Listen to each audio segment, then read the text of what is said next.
Okay, so let's have some fun with little Google Home automation we got here. So I had this hub I picked up. The hub was really cheap. I think it was like $50. So I have a Pixel here, which the Pixel, if you have a Google phone, is really good for just like integrating with a lot of your home network. So, you know, I'm on my iPhone right now, which also does a good job, but obviously with the home automation that both technology providers want to offer you, the Google Home and the Google Assistant plays really nice in the Pixel. It actually is built in right on the home screen right here. Has all my stuff here, so I can show you what we got hooked up. Now I don't have that much stuff so far because my place is pretty small, but I have some pretty powerful hardware that does some cool things here. And there's even some that's not on here. But first off, I basically spent the time and I got a couple of Nest thermostats. So we know what Nest are. We've had them out for a while here. I got these for like 50 bucks on eBay, which is really, really cheap. Like usually these things are a couple $100. Now I will say that these are not 100% compatible with my HVAC system, and I'll show you the HVAC system I have over there in the corner.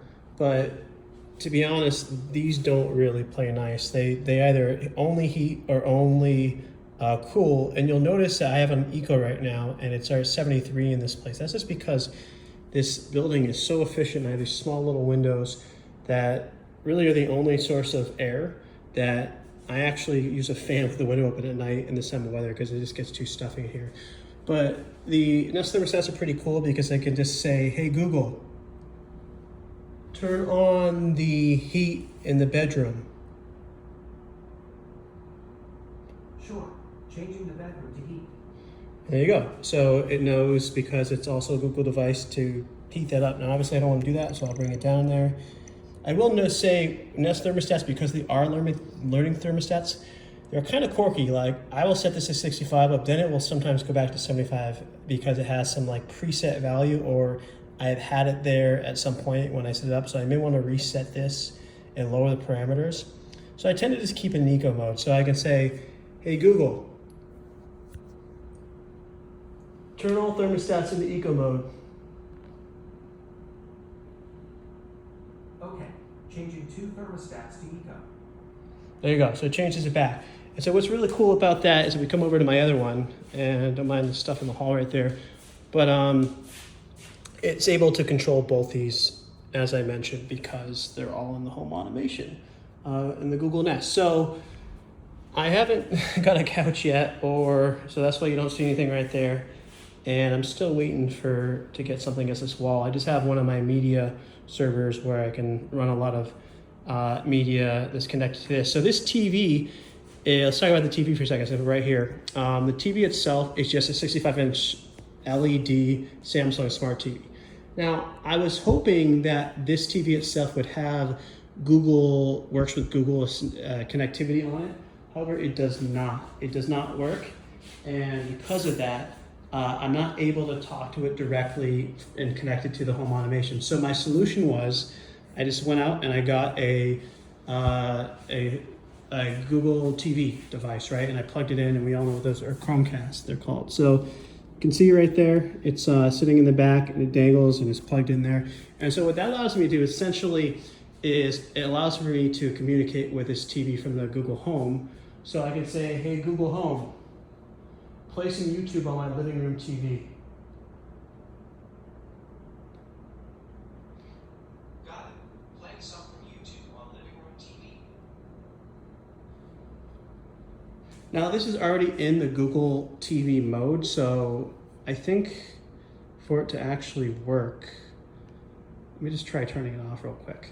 This is one of those TVs where it's always like on, but it's on standby mode, so it will turn on either like the cable box mode or the Google TV mode. So let me try that one more time. Hey Google, play YouTube on my living room TV.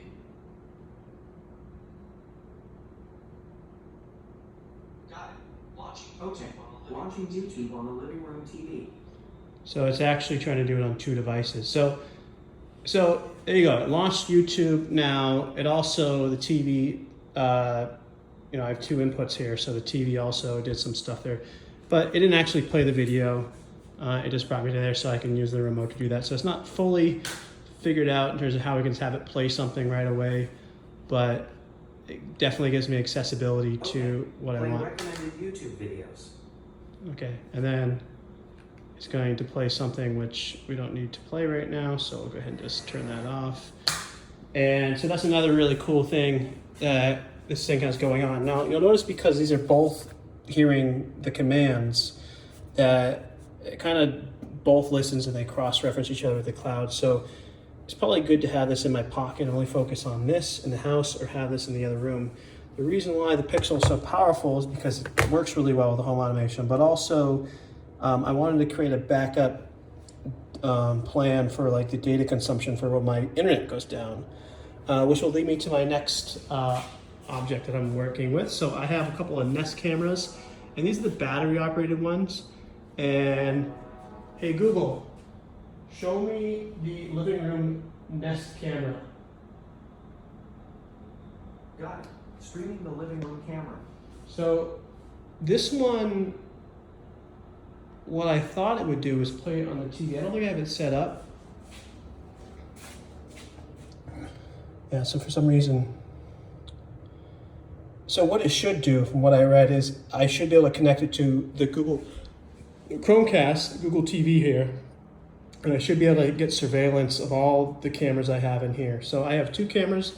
I have a camera above my hallway, which obviously looks all the way into this whole room pretty much, and it sees anybody in there. And then I have the more important one, probably if we were to have some kind of somebody breaking in, I have this one that points at the sliding door, right? And so both of them are connected to the home automation, and that's another little cool feature. It allows me just to, you know, and what I'll say about these is that these are very interesting cameras. They have Nest like sense where like if you're away or if you're at home, they won't run.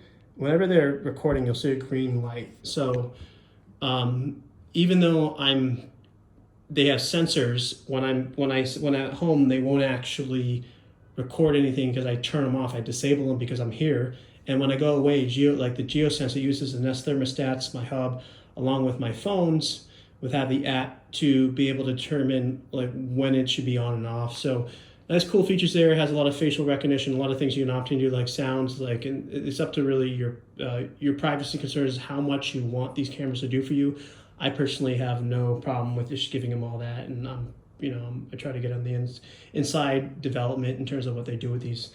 And so that's the cameras that I use here. So I have some non-Google works with Google products here that I'll talk about next. So these are Wii light switches, Wemo light switch. I've had these for a long time, and I've had them through a bunch of automation. I installed them in a few places, specifically my bedroom and the office.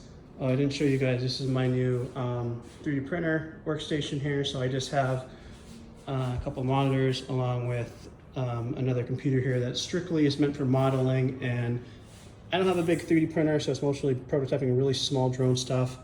I just got this little curious stuff, but to be honest, I found that when I run it a bunch of times, it's still pretty sticky. So you may just want to get a light that doesn't have a timer. And I wish that was actually an option, just to have it stay on as long as you want. But that's an interesting little thing. But in terms of these light switches that I'm talking about here, I have another one here for the bedroom.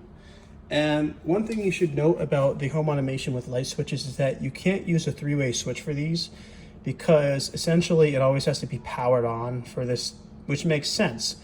A traditional light switch like this basically cuts the power to the circuitry, versus this uses a Wi-Fi, like a Wi-Fi sensor for the network, and in there it has a little actual, I forget what you call those,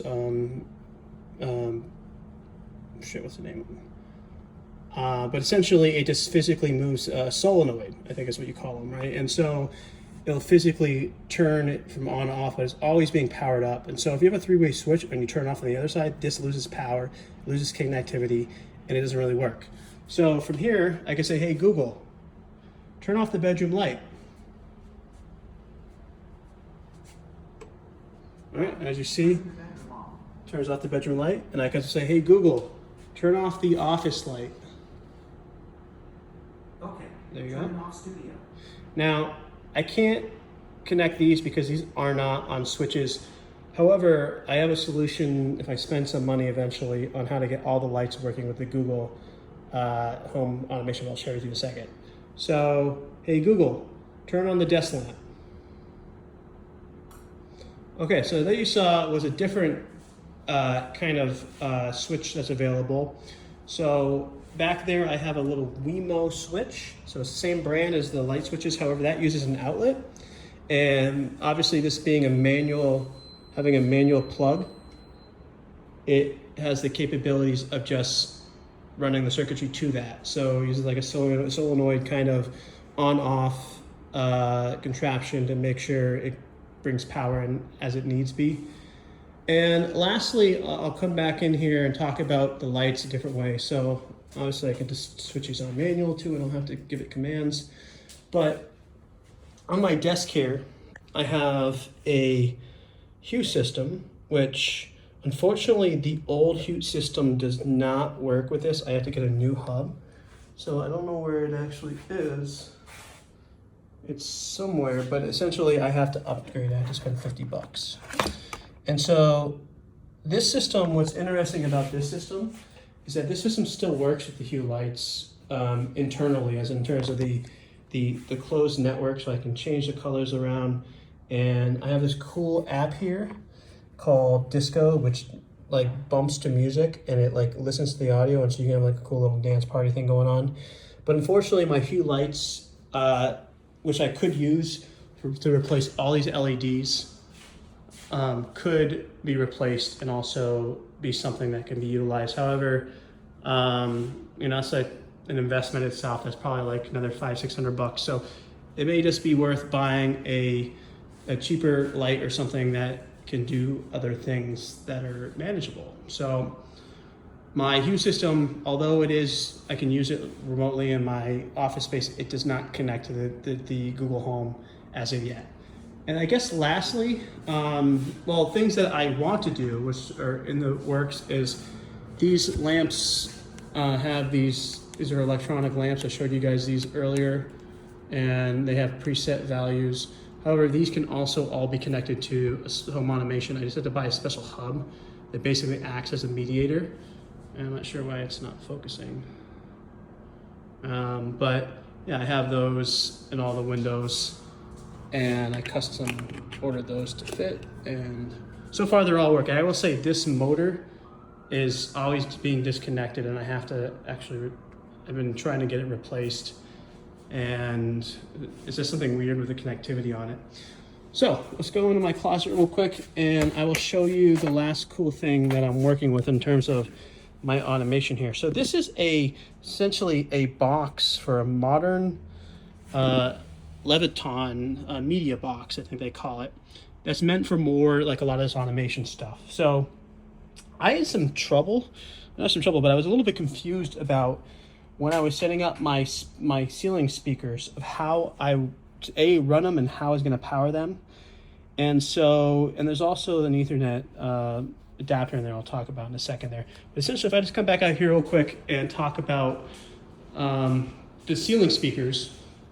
So all the rooms have these ceiling speakers, and I can say, hey Google, play some music on Spotify, and what it will do, it will go to the receiver in the closet and play from there instead of this device. Now the way it works is essentially it's just playing from this device. However, this is using the home speakers Bluetooth receiver as an output device. So it's actually, and you probably can't tell, but you know, all the rooms now have music going and playing at once. So the way it works, and actually let me grab the remote. So this is a pretty good deal on Amazon, and I'll share it with you guys.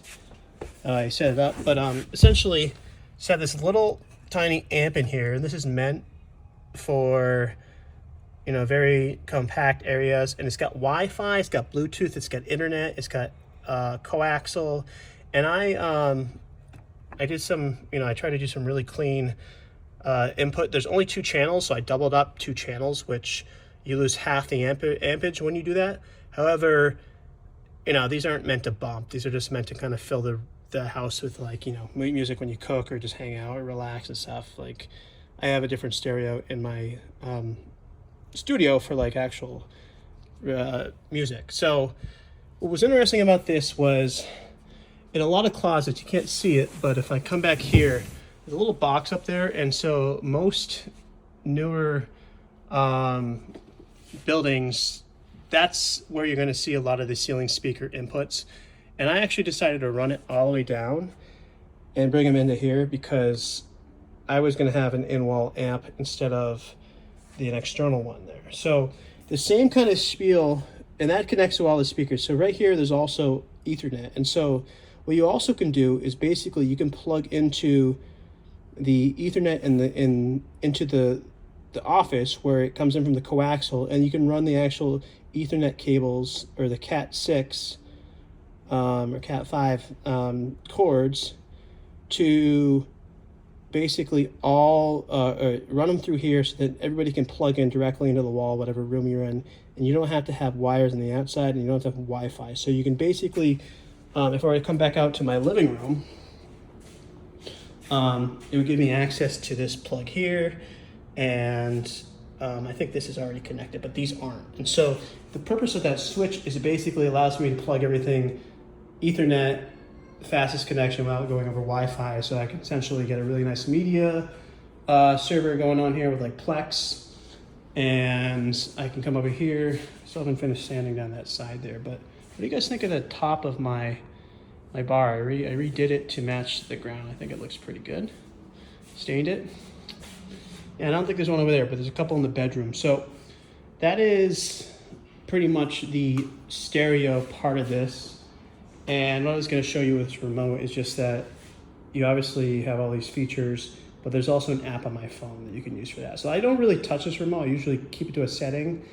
And I also don't max it out. I don't really change this around. I just keep it on Bluetooth, and I have it always connected to Google Home. That seems to be a good solution there. And so that's pretty much it. The goal is to connect these blinds, to get some more lighting set up. And, you know, like this cat box, which also has an app, could be something I probably eventually connect to it. And, you know, there's other devices you can use. But the key thing is that the goal here is to have everything connected to this hub that can then be regulated, controlled on this, you know, the Google device. And so if I'm traveling or somewhere, I always have access to everything. So that's my home automation setup through Google stuff. Google stuff is a little bit more of a premium, I think, when you actually pay for it. I was talking to my father about his setup with a lot of his cameras, and you know, the cost of these 2 cameras are they're a lot more than like some of the cheaper options. But I will say on battery, this lasts about a few months, and that one I think is like 4 months. But that's obviously mostly off. If you're running them all the time, you probably can only expect a few weeks at most. So something to think about. But that's the start of the home automation, and I'll definitely be adding more devices and filling you guys in as I go when I build this place out and I continue to add more stuff to it. So that's it. Take care.